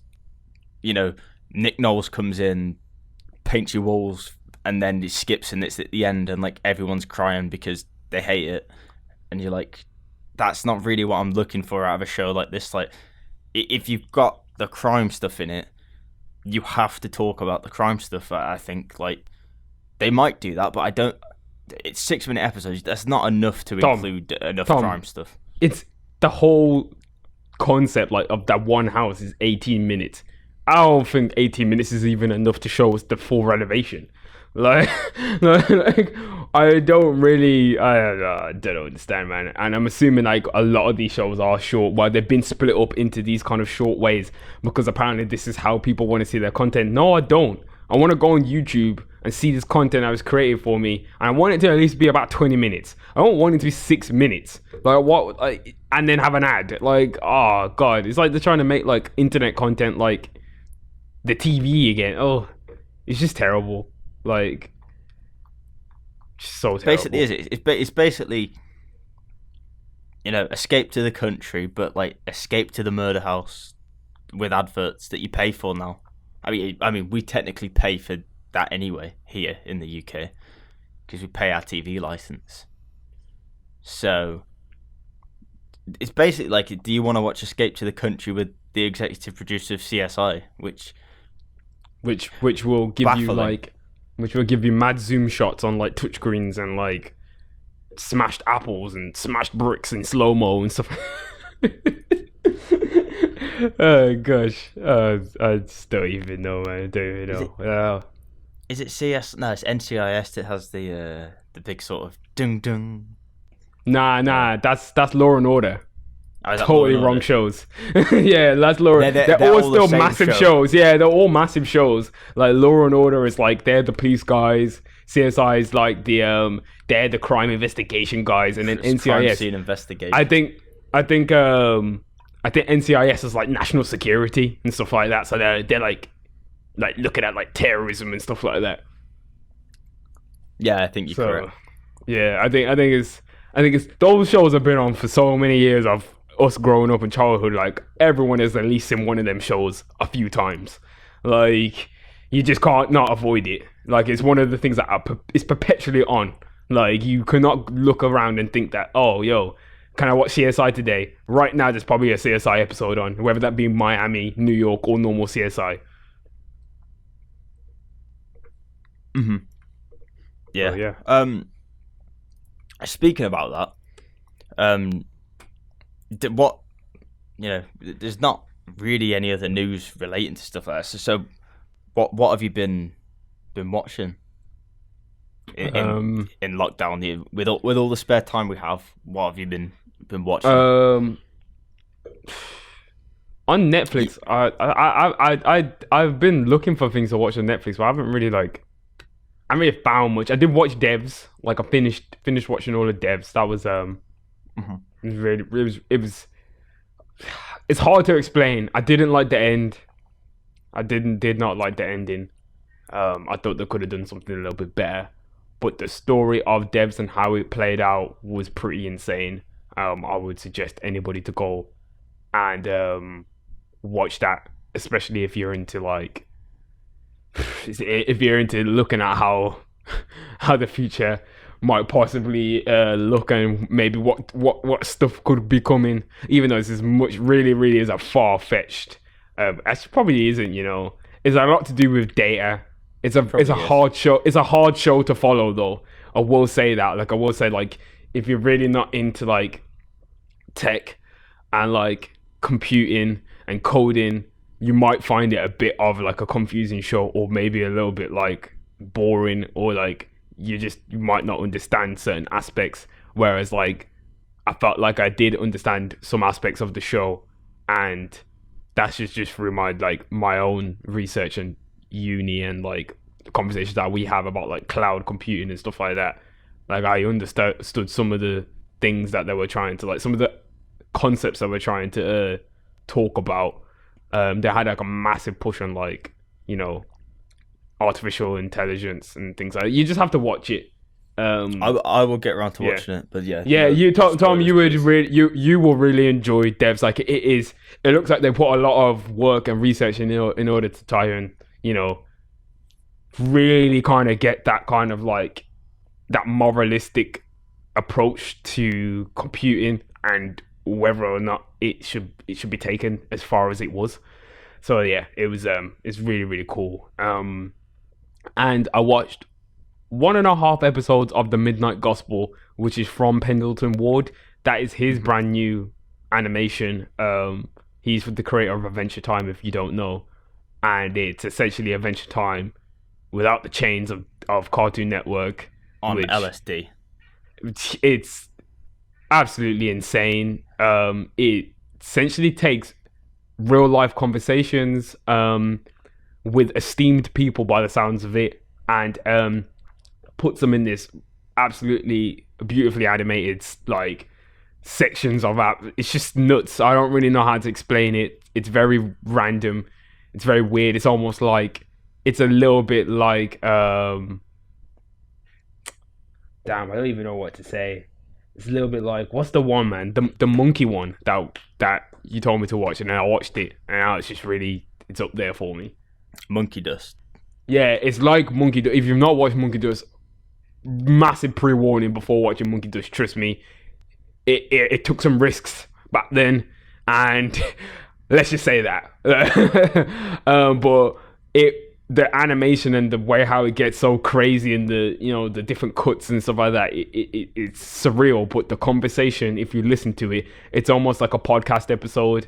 It's really sick. I suggest anybody to watch it. The first episode was about drugs and whether drugs are good or bad, and it was a really good conversation with a doctor who is very like known about psychedelics and different drugs, and he's talking about how drugs can be good. Is neither good or bad. It's almost obviously up to how the person uses drugs. It was really weird. It was a very weird conversation, but it was really cool to see it done in that way. And then the second episode I'm on right now is about, it seems like it's about death at the moment, but I'm not quite sure because it has 2 guests on the show. So yeah, it's a really, really cool show. It's quite an interesting format. It's essentially, I think about it this way, Tom. It's like somebody is doing a show within the show. Like he is a guy who has like his own radio show or whatever, and he goes and interviews these peoples in alternative universes. That's the best. That is the premise of the show, because I don't really know what else is going to happen. Okay. It's interesting. It's really interesting. Watch it. I wouldn't really watch it like before bed if you're too tired or anything, because you're just going to be really confused. Like, yeah, I feel like you have to try and pay attention to what's going on. But and then in the same way, it does really look like a show that was made for like to be watched on like acid or something. But yeah, it's insane. It's insane. Yeah, I think I'll definitely get around to watching that. I've nearly clicked on it a few times, but it just looked a bit too trippy for. Yeah, it is, man. It's yeah, like Jodie doesn't really like it. She said it's just too weird to get her head around it. She's like, it's just too obscure. I was just like, yeah. I was like, I'm in on this. I was like, I know Tom's gonna be on this as well. Yeah, it Netflix notified me that it was available, actually, and I already knew about it before Netflix notified me it was available. So I knew it was coming. Yeah, and. Yeah, that's it. That's it for me, man. I will be watching what you are going to suggest as well, which is I feel like obviously you can take it away and say obviously what you've been watching. I'm waiting for all of the episodes to be released. Okay. Yeah. So the Last Dance with Michael Jordan and the Chicago Bulls. Obviously, the story of the Chicago Bulls, mainly the '97 season. Yeah, everyone's like calling it like a Michael Jordan doc, but like they really go in about like Pippen and how important Pippen was, and I've seen brief excerpts of the doc, and it looks hard, man. I can't wait. Yeah, it's very interesting. As someone that likes basketball a lot anyway, I sort of knew a lot of the stuff, but it's very interesting. It's a bit annoying how they switch between timelines if you are trying to follow the story, because if you don't know what happened and you're trying to work out. But that's what I've heard from people. I found it a little bit annoying because it does that, but obviously because I know the details behind everything, it doesn't really faze me too much, because it's that sort of sports fix that I'm getting at, and at the same time it's a very good, well documented documentary. Like, it is put together very well. So, oh yeah, they've been working on this. We've been hearing about this Michael Jordan doc for years. I think they've been working on this for, like, apparently it's been in the works for a long time. They've been waiting for a perfect time to release it. Yeah, well, now is the perfect time to release it, I think. Yeah, for sure. I've just seen the internet like in constant debate about Michael Jordan, about his legacy. People saying, "Yo, I really mistook his legacy. Like, we really didn't know what we had when Jordan was playing. Like, basketball ain't been the same," or like all sorts of things. Like, people saying LeBron could never now. It's crazy. I love it though. I love it that everyone's talking about, like, we'll talk about basketball. Like, I love seeing that on Twitter. Some positive, light-hearted debates. Is good. Other things I've watched. Actually started rewatching Dragon Ball Z from the start, which is very weird, but they're relatively short episodes. I'd never realized how long the intro, the middle, and the outro is of the episode. It's like 50% of the episode, and then there's like 50% filler stuff in the episode. Tom, you have not even got to the worst of it. When you start getting to like the actual fights, and you think, oh, we're getting to juiciness, Tom, you're gonna be on a fight for like 6 episodes because Goku's gonna be powering up for those 6 episodes. Yeah, no, I remember I nearly went and watched Kai, but I said to myself, I need to rewatch Dragon Ball Z. You're gonna do the original? Wow, that's hard to do these days, man. Kai is just so much better, in my opinion, now, because they got rid of the shit, really. Like, oh man. But that's cool though. The shit is, I think that's what made Dragon Ball. Like, that dumb shit made Dragon Ball. Dragon Ball wouldn't be what it is without, like, half an episode of Goku eating noodles, or just like them going to some random fucking dinosaur thing for no reason, or doing random shit like that. That's just what it was. Like, it's because we've got to think about it.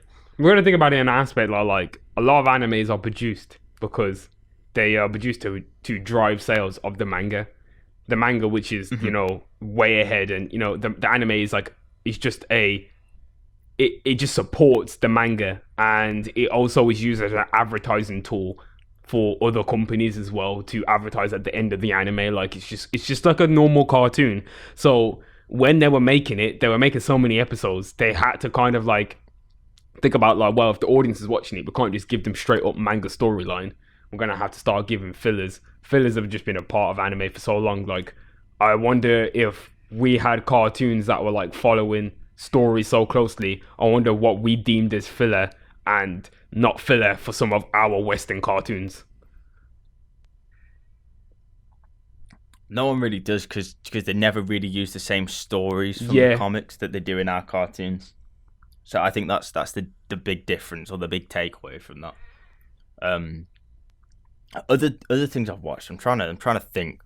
The new Chucky movie Child's Play on Netflix. Oh yeah, you told me about that. I did recommend you to watch that. Yeah, I recommend everyone to watch that. Well, we talked about it because we said it sounds like an interesting take on obviously Child's Play. It's more of a retelling in it than like a reboot / retelling. It's an interesting take. More the fact that it does not take itself seriously. Like it's hands down hilarious. But it's meant to be a horror film. But it's just hilarious. Like I found myself laughing at that film way too much. It's because a lot of the Chucky films they were a little bit like humorous in some aspects. I don't think they were supposed to be, but I felt like people they were more creepy. Yeah. Whereas this had the right amount of creepiness and right amount of like horror element to it. But it was like purely funny. Like you had Aubrey Plaza as one of the main characters, who is a great comedy actress. You have, I can't remember his name, but whoever plays the rapper out of Atlanta, Pit Boy. Yeah. So whoever plays him, he's in it. So there's good actors in it who have good comedy experience. So I think they definitely sort of like cast with that in mind when they created the film. So I don't think that it was funny for the sake of being funny. I think it was intentionally funny. I think that was the point in it. And some scenes you'll see like it's stupidly over the top funny, probably for the fact that why not? Like this is about a doll that's taken over people's lights and stuff and killing people. Like if we can't make this be stupid, then what? Like this is the perfect time to make horror films stupid at the same time. Well, yeah, that's why the original like Chucky guy, he's like doing the TV series, which apparently is going to be like super dark, super horror, and way more sinister than like the film. Because like don't know what's going on at the moment, but like I think the original guy holds some rights to do the TV series, but he doesn't hold the rights to do films anymore. Yeah, something like that. So it's I will check it out because I do like the Child's Play series. Like, you know, it got stupid towards the end, and you know, with the Bride of Chucky and you know, whatever Seed of Chucky and all that kind of rubbish. But I do like the series. Like, it was one of the first horror films I watched. I remember it as a kid because I remember being so scared that my toys were going to turn on me or something like that. So. But Toy Story didn't make us feel like that, though. I'd take a Toy Story. I think Toy Story horror film. I take a Toy Story horror as well. I feel like it could be good. Like it would not be good. Pixar, if you're out there. No, it wouldn't be good. They would never ever be able to do something like that. I wouldn't mind an animated horror film though, like a really sick animated horror film. But I just don't really know if. I don't know, like, is anybody willing to do something like that at this point? Unless it's not an anime studio. I think we started to see a little bit more stuff like that with the Black Mirror and Love, Death and Robots. Ah, yes. Pretty recently. So I feel like there's definitely more stuff coming Western-wise for stuff like that. Obviously, you know, Eastern culture's been doing that for quite a long time media wise. Like a lot of the anime, even like 3D animes and stuff, still have a lot of gore and horror elements to them. So they have been doing that. But oh yeah, you just reminded me. I am watching an anime called Sirius the Jaeger. It's like a vampire slaying anime. It's pretty dark. Like it's really not for the faint-hearted. It's pretty good anime. It only has 12 episodes. So, yeah, it's quite a short watch. You should watch Castlevania after that. I need to. Oh yeah, Castlevania. Oh yeah, Castlevania is probably the best. Like at the moment, like yeah, everyone keeps telling me I've not finished season 1 of Castlevania, to be honest. So I need to go back and watch that. But that is about it, really, for films and TV. Music now. We'll move on. Bridging the gap between music and gaming. 808s and Joysticks.com. Again, nothing here really. I'm just gonna run down the new releases real quick, which I'm pretty sure are like what we are listening to as well. So as I said before, I said The Scots by Travis Scott and Kid Cudi. Don't know if it's been since then, but I know that Kid Cudi also released another song as well called Leader of the Delinquents. Carti has finally dropped his first single, At Meh. It's alright. I would say it is a bit of a meh for me. Like, it's not the best. I felt like he could have dropped a better single, in my opinion. A Muse in Her Feelings by Division. Full album by Division. It is really good. It's a really, really, really impressive project. I enjoy it a lot. I actually like it more than the Pie Next Door project. Oh. So yeah, it's really, really good. Also, Pray for Paris, West Side Gun. Really, really, really, really, really, really, really good rap album. Very good. It's probably one of my favorites of this year now. It's like going into that list. And it's got 2 Tyler features, 1 production, 1 actual rap feature. Both solid. Really, really nice beats on there. Freddie Gibbs has a really sick verse that steals the show. Anybody wants to listen to it, just go. Like, it's old school hip hop with soul samples. And if you haven't listened to Griselda or any of these, I've been talking about them for a while now. You just need to get on it. Like, it's such a good album. What else was there? No Rooftops 2 by Rob Banks. It's a bunch of covers and remixes of popular songs. It's an alright little project. Jamie's dropped a single off his album that is out but not on streaming services, but he's released one of his songs on streaming now called This One. Trying to think, I've got TDE. They did a fan appreciation week where I think every member released a song except for Kendrick. Yeah, Absol released a song called Dangeroo. Pikawa, I know that's I think that's Top Dog's actual real name. I can never ever say it, but Dangeroo Kapika freestyle. Wairuri by Asaya Rashad, which is the first Asaya Rashad song in years. Reason has dropped a really sick song, which is quite controversial at the moment. I will call it like a long, like how Nicki did Barbie Dreams. He's done like one where like he's rapping about a bunch of like celebrities and saying he'll have sex with them and stuff like that, and he's just joking though and stuff like that. He mentions about wanting to kill Trump and stuff like that on there. It's a pretty funny song. I can't remember. There's a bunch of songs that I like that. Like Eminem was pretty popular at doing like songs like that as well.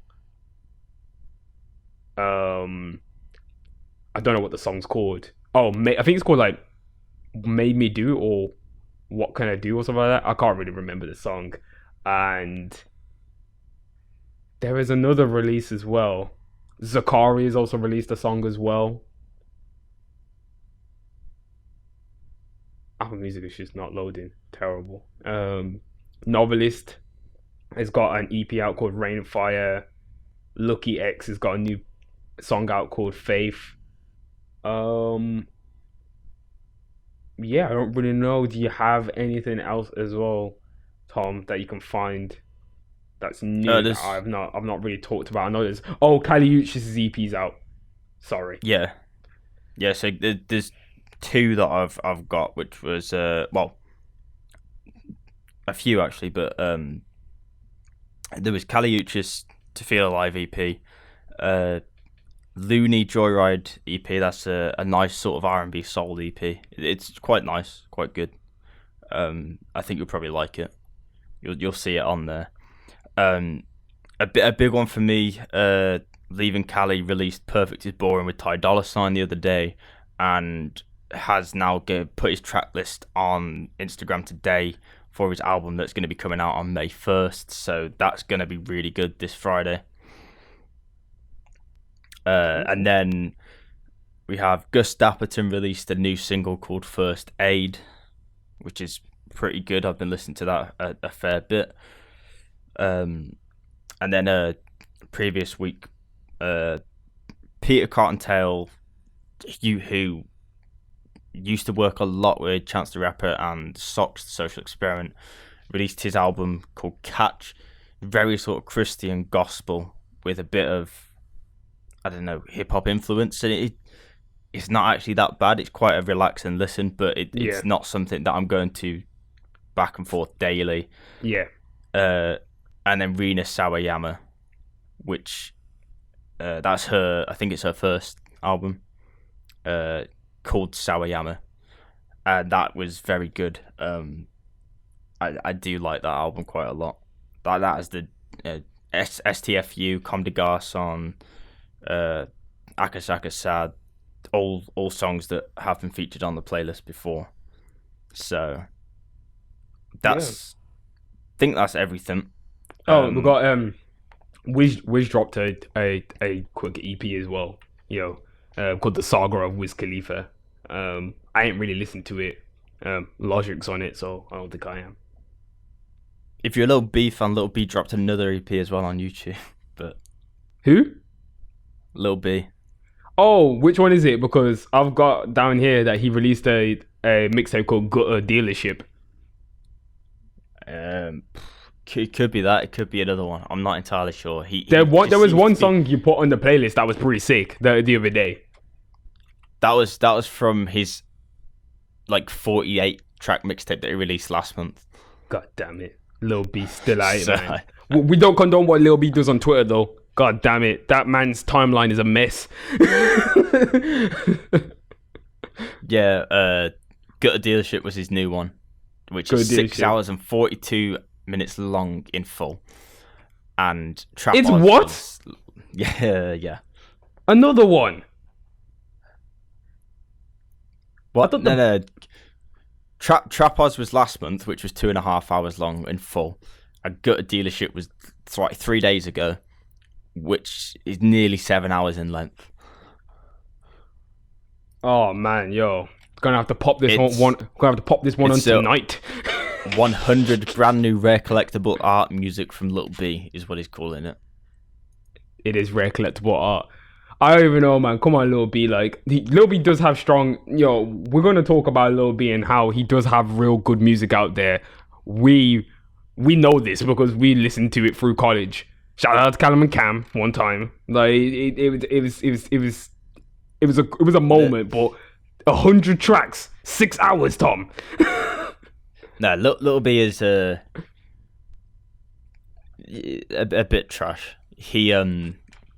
He does release some good songs, but if he actually utilized what he has in those limited amount of songs and put it into a good project, he could have a good project. Yeah. Whereas, Hoop Life was a pretty. Oh my god! I was just about to bring up Hoop Life. I was just about to say, Tom, we all know Hoop Life is the one. Hoop Life is. If you want to listen to a good Lil B project, Hoop Life is one of the best out there. Hoop Life was hard. If you don't, I wouldn't recommend listening to Gutter Dealership at 7 hours length. No. That sounds like 100 tracks off the cutting floor that he made on the same day. He basically took him a month to make 100 tracks, which that's never a good sign. It's never ever a good sign, man. Never a good sign. We had as well. We didn't even say, but the Baby, Blame It on Baby. I'm sorry, it wasn't a good album. And he said he's also gearing up to release another one this year. I think we just need to stop.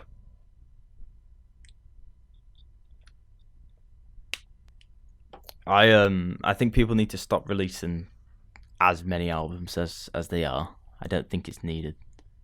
I don't see the problem with releasing stuff normally. I never have, never will. And also, can we just stop with the re-releases as well? I keep seeing albums that I thought were definitely out being re-released again. I'm like, wait, hold on, because it really messes up your streaming on Apple Music. When something gets re-released again, it deletes the old album, puts the new one up, and then splits the album into 3 different albums. And then you got the remixes over there. The Weeknd's album literally crashed my Apple Music because there's I've got 4 different versions of the album now. I only have the deluxe one.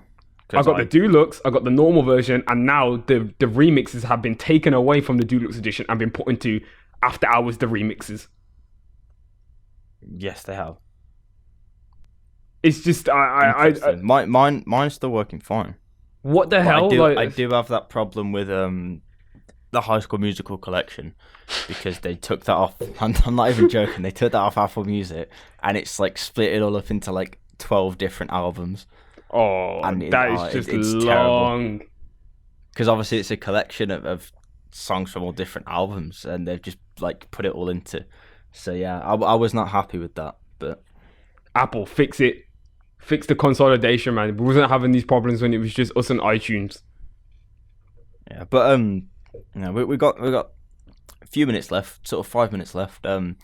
Speak about what we've been listening to this week.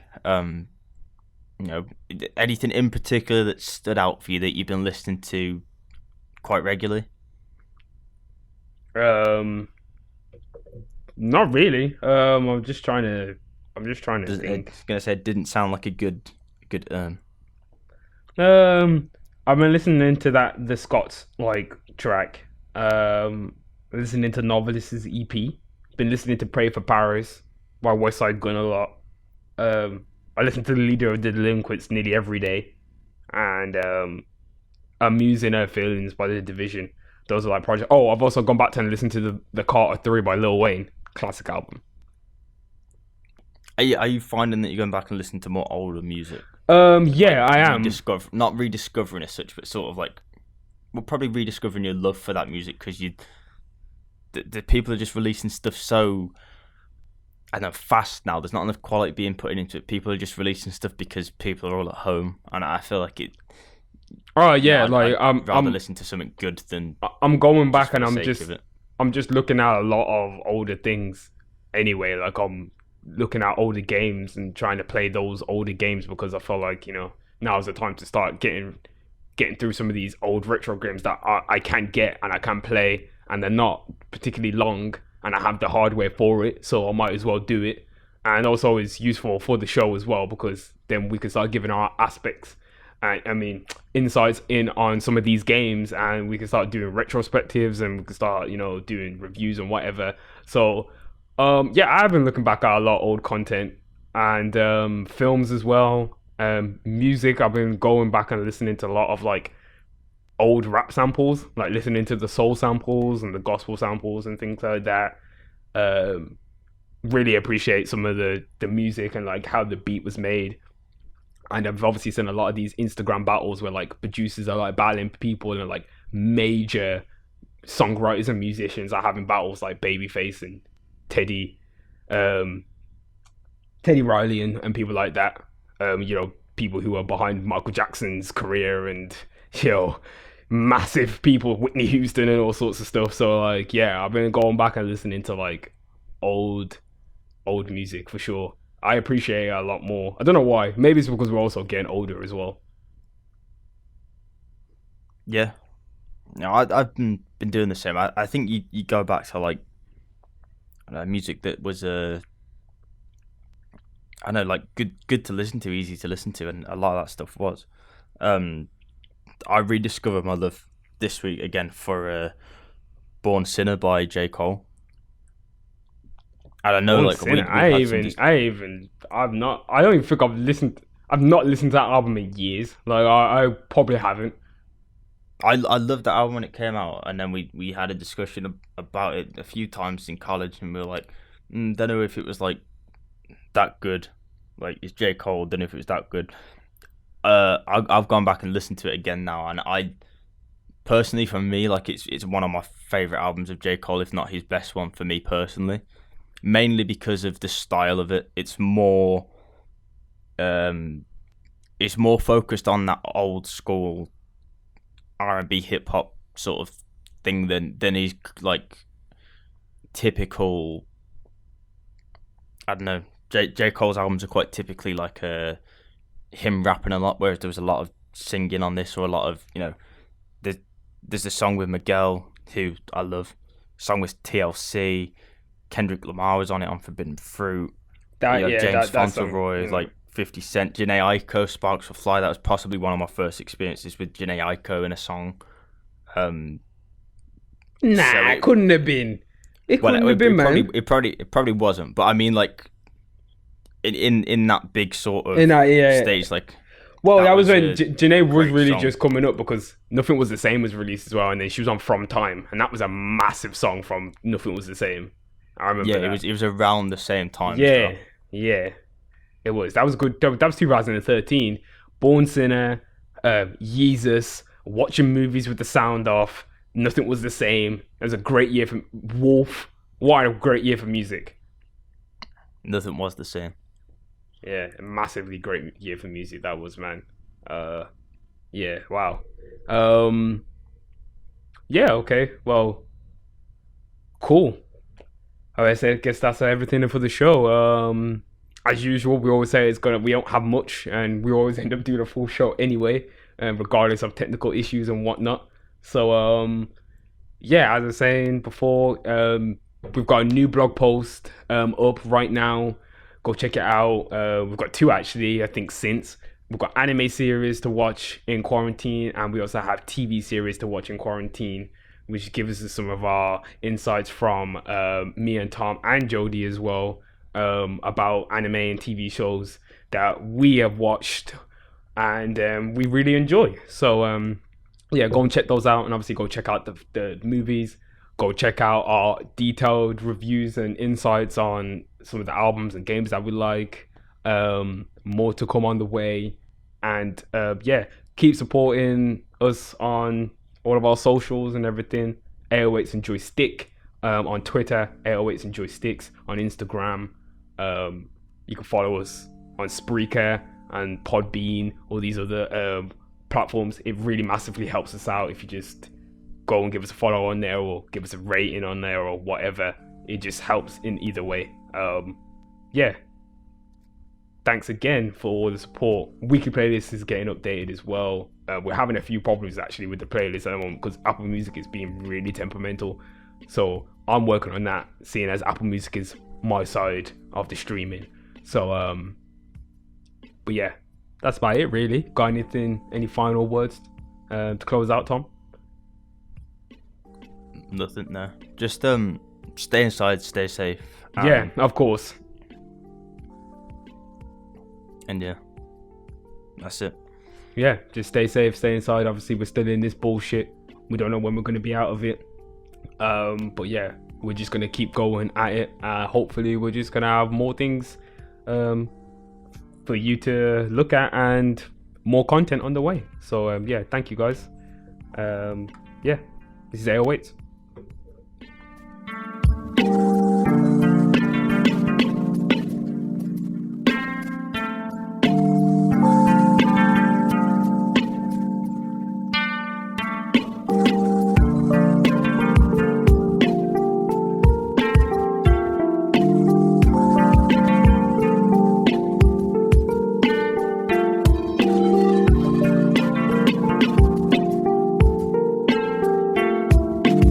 .808s and Joysticks with Tom Stone and Tairell Haywood Brown.